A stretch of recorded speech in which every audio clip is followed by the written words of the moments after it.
यह निश्चित रूप से दुनिया का सबसे उन्नत चूहा नाशक उपकरण है, जो न केवल स्वचालित रूप से चूहों का पीछा करने की क्षमता रखता है, बल्कि इसकी फायरिंग पावर भी अत्यंत शक्तिशाली है। किसान ने अचानक देखा कि उसके अनाज के गोदाम में चूहों का एक झुंड घुस गया है। वह तुरंत अपनी शॉटगन लेकर अंदर गया, लेकिन भयानक घटना घटी। किसान ने एक चूहे को गोली मार दी, लेकिन उसके शरीर पर हड्डियों से बने हथियार थे। अगले ही पल पूरी तरह से सशस्त्र चूहों ने क्रॉसबो उठा ली। यह सोचकर हैरानी हुई कि चूहे हथियारों का इस्तेमाल करके हमला कर सकते हैं। डर के मारे वह तुरंत गोदाम से भाग गया और चूहा नाशक विशेषज्ञ को फोन किया। कि सेल्समैन ने चूहों के हथियार देखे तो वह बिल्कुल शांत था। असल में मानव विकास के साथ पृथ्वी का पर्यावरण अत्यंत असामान्य हो गया था। यहाँ तक कि चूहों ने भी अपनी सभ्यता विकसित कर ली। उन्हें पूरी तरह से खत्म करने के लिए सेल्समैन ने किसान को एक स्वचालित लेजर तोप की सिफारिश। इस हथियार में सेंसर लगे थे और यह सटीक पल्स हथियार से लैस था। लेकिन अफसोस, किसान के पालतू बिल्ली को गलती से गोली लग गई। इसके बाद किसान को एक अच्छी छूट मिली और उसे दुखी होकर अपनी बिल्ली के लिए एक कब्र बनानी पड़ी और जल्द ही एक नया हथियार उसके घर पहुंच गया। किसान ने उत्सुकता से बॉक्स खोला, लेकिन वहां एक शानदार स्टील का बिच्छू था। इसकी डिजाइन देखकर लगता था कि यह अविश्वसनीय रूप से शक्तिशाली है।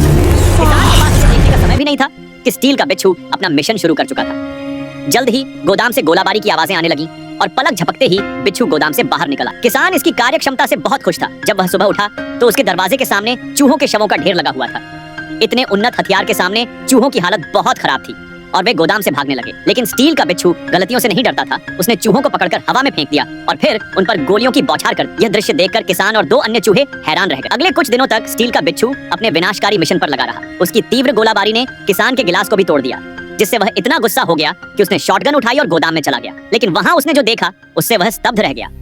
गोदाम एक युद्ध क्षेत्र में बदल चुका था।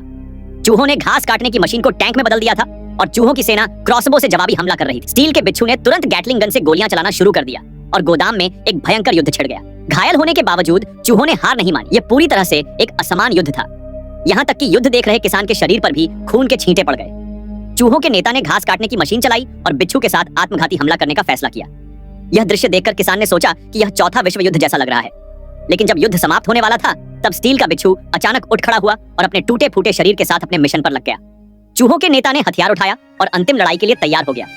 लेकिन जब बिच्छू हमला करने वाला था, तभी एक गोली की आवाज सुनाई दी। किसान ने चूहों को बचा लिया था। चूहों के नेता ने किसान के प्रति सम्मान प्रकट किया। किसान के प्रति आभार व्यक्त करने के लिए चूहों ने उसे अपनी पसंदीदा शराब भेंट की। सूरज ढलते ही किसान और चूहे अच्छे दोस्त बन गए।